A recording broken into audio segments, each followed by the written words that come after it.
Welcome back. You're watching World News and I'm your host, Klaudia Czerwińska. Ukraine has hit back at Russia by targeting its energy infrastructure in Belgorod and occupied Crimea. Tens of thousands of people were left without power as the battle for energy rages on. For more on this, let's go live to Kyiv to our correspondent Alex Kadier. Hello, Alex. So we've seen several strikes on energy infrastructure on both sides now. Could we be entering a new phase in this conflict?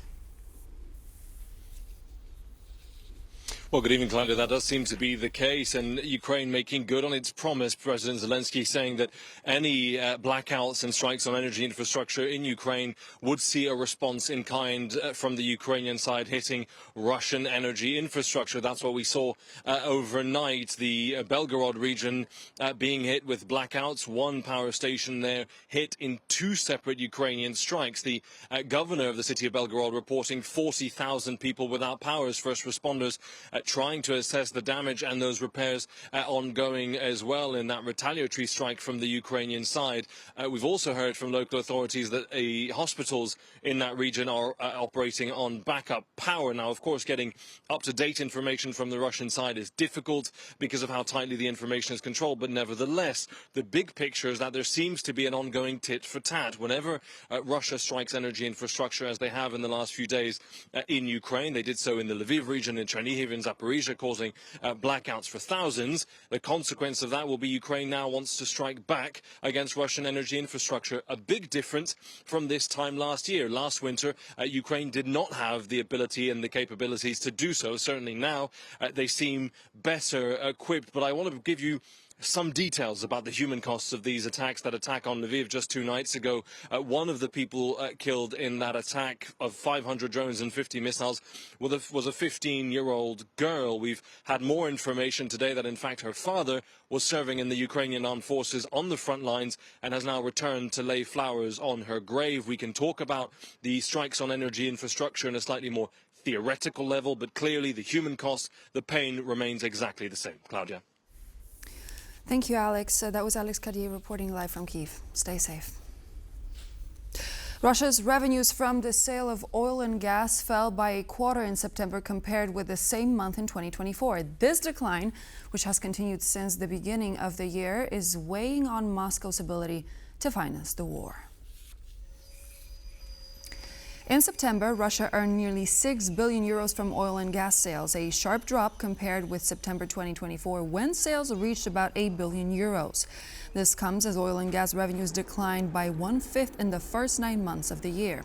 According to a Bloomberg report, the government expects oil and gas revenues to fall to their lowest level since the 2020 pandemic. A Warsaw court has extended the detention of a Ukrainian man wanted by Germany over his alleged involvement in damaging the Nord Stream gas pipeline in 2022. The man, who can only be identified under Polish law by his first name and the first letter of his last name, will remain in a Polish prison for at least another 40 days. Volodymyr Z was apprehended by Polish police last Tuesday. He is suspected to be one of the divers responsible for the September 2022 sabotage of the Nord Stream gas pipeline between Russia and Germany in the Baltic Sea. The act was condemned by both the West and Russia. Kyiv has denied any role in the incident. The prosecutor had requested a 100-day pre-trial detention, but the court ruled to extend the detention to 40 days instead, pending a decision whether to extradite Volodymyr Z to Germany. Authorities there claim he was part of a group that rented a sailing yacht and planted explosives on the idle pipeline near the Danish island of Bornholm. Volodymyr Z is the second suspect to be apprehended in the Nord Stream sabotage case. Earlier this August, Italian authorities arrested a Ukrainian man suspected of coordinating the attacks. A party leader and the winner of the Czech parliamentary election, Andrej Babiš, has already begun coalition talks with other party leaders in the hope of forming a new government. However, President Petr Pavel has not yet given Babiš a mandate to start those discussions, calling such a move premature until a viable coalition emerges. Pavel is also in the middle of a post-election consultation spree and has already met with Pirate Party leader Zdeněk Žip, whose party is heading into opposition. The president has also seen Tomio Okamura, leader of the Freedom and Direct Democracy Movement, or SPD, who has confirmed that he is already in coalition talks with Babiš.